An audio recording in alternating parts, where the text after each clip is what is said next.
Bonjour à tous, bienvenue sur ma chaîne, bienvenue aux nouveaux abonnés, merci aux abonnés pour votre fidélité. Je vous retrouve aujourd'hui pour un tirage astrologique simplifié et j'ai le plaisir de vous présenter mon nouvel oracle que je viens de recevoir qui s'appelle le chemin de l'incarnation.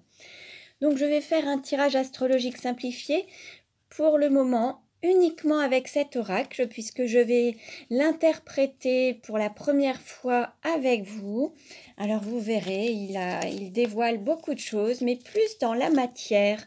Et aujourd'hui, vu qu'il y a certaines flammes jumelles qui sont amenées à se retrouver dans la matière et à concrétiser leur amour, je trouve que cet oracle conviendra pour trouver un petit peu plus d'éléments, pour voir comment incarner au mieux cet amour inconditionnel. Donc je vais faire une vidéo aujourd'hui pour faire un tirage astrologique simplifié uniquement avec cet oracle pour que vous puissiez aussi le découvrir tranquillement. Alors, je mélange les cartes. Et je demande donc un message, enfin des messages clairs et précis pour faire ce tirage astrologique simplifié pour les flammes jumelles qui sont en concrétisation de leur amour divin sur Terre. Et nous allons avoir des messages, je demande à recevoir des messages des guides et des anges qui nous accompagnent. Alors je coupe. Alors, en dos de deck, nous avons la barrière, limite, blocage, empêchement. Alors, il y a peut-être encore quelques blocages au niveau de votre relation. Il y a peut-être des blocages liés au mental, liés à l'entourage, liés à une certaine distance. Certains s'interdisent peut-être aussi de vivre cette relation au grand jour. Peut-être que d'autres se mettent des limites avec leur mental. On va voir un petit peu ce que nous disent les cartes. Alors, je mélange et je vais prendre une carte. Quelle carte représente le consultant ou la consultante? Et nous avons les nuages, impermanence, éphémère, nébulosité. Alors, il se peut que certains et quelques nuages sur leur chemin, sur leur parcours actuellement, qu'il y ait quelques petites difficultés, mais ce n'est que passager. Ça ne va pas durer, c'est vraiment quelque chose d'éphémère. Et puis certains sont aussi peut-être en plein changement. Il y a une situation qui a amené à évoluer et à avoir plus de lumière en tout cas. Voilà, il y a peut-être un cap à passer. Il y a peut-être quelques nuages à traverser, mais après la pluie, le beau temps. Et là, les nuages nous annoncent quand même que voilà, c'est passager. Et peut-être que certains se retrouvent dans une période aussi de troubles en fait, sans vraiment savoir comment sera fait le lendemain. L'idée, c'est de garder confiance. Allez, on va voir ce que nous disent les cartes ensuite. Quelle carte représente l'argent? Nous avons pause, patience, attente. Alors, il y a eu une pause de fait au niveau financier. Certains attendent peut-être de recevoir des revenus, alors peut-être attendent qu'il y ait cette reprise d'activité pour développer cette activité financière, cette activité économique. Donc certains ont été mis en pause avec ce confinement, il y a eu une pause de l'activité. Donc, ce qui a généré peut-être une pause sur le côté financier. Mais ça peut être aussi une pause durant un certain temps sur votre relation. Peut-être que cette relation de flamme jumelle ou cette relation voilà, a été mise en pause. Il y a une certaine distance peut-être entre vous, peut-être une non-communication. Il y a une certaine pause entre vous. Et là, certains patientes pour retrouver leur autre en fait. Et cette grande valeur en fait, c'est cette relation qui a été mise en pause, en attente. Mais la patience est une des grandes valeurs également, hein, une grande qualité. Alors, quelle carte représente le cours ou la formation? Alors, nous avons énergie, force et souffle. Là, peut-être qu'il va falloir apprendre peut-être d'une énergie intérieure, d'aller vous reconnecter à cette force intérieure pour pouvoir prendre un nouveau souffle. euh, Aller chercher cette force intérieure pour pouvoir voilà, évoluer et avancer sur votre chemin. Il va falloir apprendre à trouver cette énergie intérieure en fait. Quelle carte représente la maison ou l'intériorité? Alors, nous avons les poissons. Donc, la période de poissons, c'est du 19 février au 20 mars, le jeudi et l'indécision. Alors, par rapport à votre intériorité, peut-être que certains sont indécis. Ils ne savent pas vraiment sur quel pied danser. Il peut y avoir des hauts et des bas. Ils ne savent pas à quelle sauce ils vont être mangés pour d'autres. Et peut-être que pour certains, d'autres personnes tournent un peu en rond, un peu comme dans un bocal, comme un poisson rouge dans son bocal qui tourne en rond en fait. Hein. Alors ça, c'est possible.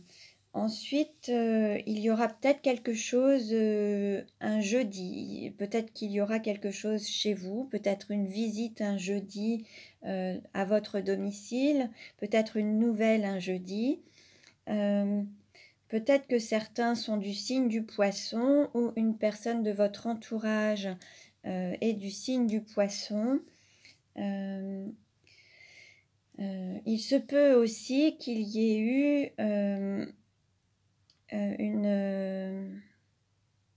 une distance avec votre hôte sur la période de février-mars, quelque chose qui aurait fait que vous vous seriez éloignés l'un de l'autre à cette période.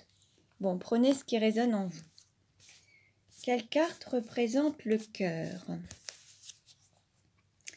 Alors, nous avons les Gémeaux du 21 mai au 20 juin, mercredi et éparpillement.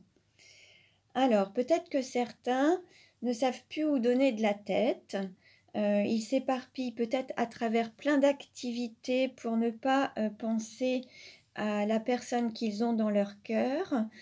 Alors, vous pouvez être soit du signe des Gémeaux ou la personne de votre cœur est du signe des Gémeaux.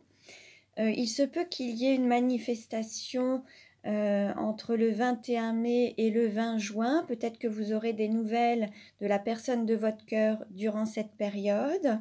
Ou peut-être un mercredi. Il y aura peut-être des nouvelles un mercredi. L'idée, c'est de rester sur son axe et ne pas s'éparpiller, garder son orientation. Et la personne qui est dans votre cœur, alors on peut dire que c'est peut-être une personne du signe de Gémeaux ou que vous êtes du signe des Gémeaux.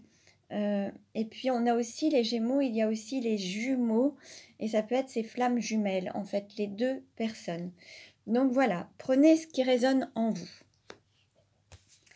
Quelle carte représente le travail? Alors, nous avons la maison, le foyer, l'intériorité et la persévérance. Alors, il y a un travail peut-être de persévérance à effectuer, ne pas lâcher prise, ne pas baisser les bras, reprendre son bâton de pèlerin et reprendre à nouveau peut-être son activité, une reprise avec persévérance et garder la foi et garder confiance. Peut-être qu'il y a un travail d'intériorité également à faire, à travailler sur son intériorité. Et peut-être qu'il y en a certains qui amélioreront leur maison, un travail pour la décoration de leur logement, leur foyer. Voilà, peut-être que d'autres travaillent chez eux, dans leur maison, dans leur foyer. Peut-être que leur activité se fait à domicile. Voilà, donc prenez ce qui résonne en vous, prenez ce qui vous parle. Hein. Alors, quelle carte représente votre autre ou la personne de votre cœur? Alors, nous avons la danse, la convivialité, le partage, l'écoute du corps. Là, on va dire que votre autre vous ressent dans son corps. Il est vraiment dans l'écoute de son corps et de ses sentiments et de ses ressentis. C'est une personne qui aime peut-être danser, qui aime la convivialité, le partage avec les autres. Il est peut-être aussi entouré de personnes autour de lui. Ça peut être des enfants, une famille. Mais là, on va dire que votre hôte écoute son corps et écoute ses ressentis, en fait. Et c'est ce qui va lui permettre de sortir peut-être d'une période nuageuse, où il y a quelques tourments ou quelques troubles ou quelques nuages. Là, l'idée, c'est voilà, d'écouter son corps et d'écouter son cœur.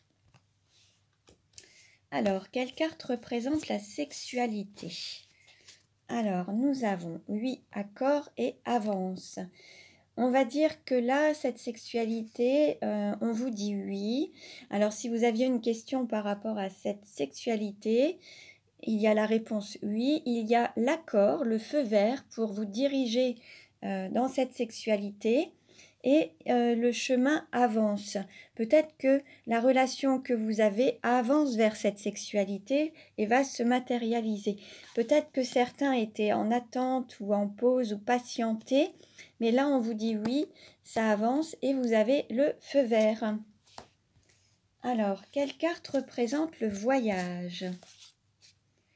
Alors, nous avons la croissance, économie, culture et flore. Alors, on nous parle de croissance, de quelque chose qui va grandir. Alors ça peut être une économie florissante, une économie qui grandit, qui reprend un petit peu avec une activité qui va reprendre. Certains sont peut-être aussi en lien avec l'agriculture et vont reprendre leur activité et les choses vont pousser à nouveau. Il va y avoir des plantes qui vont grandir, qui vont germer. La flore, toute cette beauté avec la flore, la nature. Là, à travers il va peut-être y avoir un déplacement aussi en pleine nature, proche de la flore, de la nature en fait. Et c'est ce qui va peut-être aussi vous permettre de retrouver une certaine force. Se reconnecter à la nature va peut-être vous permettre de retrouver votre force et un certain souffle. Donc voilà, regardez un petit peu ce qui résonne en vous. Quelle carte représente la carrière? Alors, nous avons le flamant rose, immobilisme, longévité et élégance. Alors, peut-être que certains au niveau professionnel ou par rapport à leur mission de vie ou mission d'âme sont restés dans une forme d'immobilisme, n'ont pas agi, ne se sont pas mis en action pour eux, sont restés peut-être dans l'attente et n'ont pas fait de pas ou d'action pour faire avancer cette carrière. Alors le flamant rose, c'est aussi un oiseau d'élégance. Donc peut-être qu'il y a une belle carrière qui se présente à vous, quelque chose qui est vraiment beau. Et puis ça peut être aussi en lien avec votre maison, votre foyer, l'intériorité ou la persévérance. L'idée, c'est peut-être de persévérer dans une forme de carrière professionnelle ou de mission de vie ou mission d'âme. C'est possible également. Et il y a quelque chose, voilà, avec la longévité, c'est quelque chose qui va pouvoir durer dans le temps, quelque chose qui va vraiment prendre forme, mais qui va durer. Donc c'est peut-être aussi un engagement qui va vraiment durer. Alors ça peut être aussi, si pour certains, si c'est la mission d'âme ou la mission de... cette mission de vie, voilà, peut-être que certains vont se retrouver dans un foyer, peut-être que certaines flammes vont pouvoir créer un foyer, mais que c'est quelque chose qui va être durable, qui va durer, et il y a un engagement avec de la longévité, donc c'est quelque chose, voilà, ceux qui vont créer un foyer vont vraiment être ensemble jusqu'à la fin de leur jour en fait, hein. C'est vraiment quelque chose de long et quelque chose qui va se concrétiser mais qui va durer longtemps en fait. Un bel amour qui va durer longtemps dans le temps. Quelle carte représente les amis ou l'entourage? Nous avons la sieste, liaison secrète, intimité et cachotterie. Alors, il se peut qu'il y ait une liaison secrète Alors peut-être avec une personne du signe des Gémeaux, ou une forme d'intimité qui commence à naître, ou quelque chose qui soit caché. Peut-être qu'il y a des choses secrètes, des secrets de famille, il y a peut-être, une relation secrète avec, une personne peut-être du signe des Gémeaux ou alors, peut-être que vous, vous êtes du signe des Gémeaux et que vous avez une relation secrète avec, une autre personne. On nous parle d'intimité, donc il se peut qu'il y ait une phase, voilà, qui soit un peu plus qui touche plus l'intimité, en fait, hein. Bon, prenez ce qui résonne en vous. Quelle carte représente la douleur? Alors, nous avons le dauphin, l'intuition, la faune et le voyage. Peut-être que la difficulté, c'est de se reconnecter à son intuition, de faire un voyage intérieur, peut-être aussi d'écouter alors les animaux, mais là, ce qui me vient, ce sont les animaux totems. Peut-être que certains ont des liens avec leur animal totem et l'idée, c'est de les écouter, de se reconnecter à leur animal totem. Peut-être qu'il y a, voilà, l'idée, c'est de se reconnecter peut-être à son intuition et à son intériorité et d'avancer avec persévérance, voilà, pour s'incarner pleinement, hein. Donc voilà, voilà pour aujourd'hui. C'était un tirage astrologique simplifié, mais avec un nouveau jeu qui est donc mon oracle, le chemin de l'incarnation. J'espère que ce tirage vous a plu. Il ne parlera pas à tout le monde. J'ai fait relativement court pour une première et je reste à votre disposition si vous souhaitez des guidances personnalisées. Si vous souhaitez recevoir les futures vidéos, vous pouvez vous abonner à ma chaîne. Je vous remercie pour votre écoute. Je vous dis à très bientôt et prenez bien soin de vous.